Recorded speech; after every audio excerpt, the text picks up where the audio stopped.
pasin që më ke ardhur në shtëpi të qeras me unë kam përzgjedhur sot për ty të provosh një ushqim tradicional tonin. Unë jam nga Dibra dhe ne Dibranët kemi këtë ushqimin i cili është i veçantë. Do me thënë emrin e kabuni quhet. Kabuni, ndoshta ke dëgjuar nga mami jot më përpara? Jo. Se te Kostivari ka patur, po tani këto të rit moderne ke parasysh? Pish receptin? Jo, receptin s'te.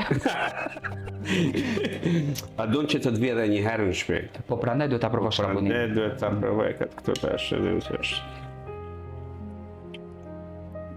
Çfarë shije të jep? Shije parë është shije e cinamonit.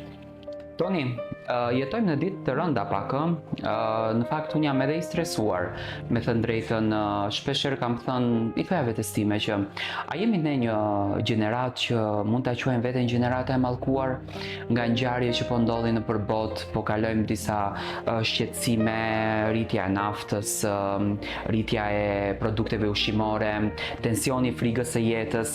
Dubai është një temë e cila përflitet dhe unë doja patjetër që të marr mendimin tuaj sepse mendimi juaj ka shumë peshë.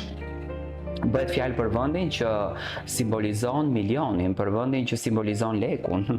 Po të përmendësh Triliona. Por është edhe vendi që vajzave shqiptare ju ka vënë një epitet.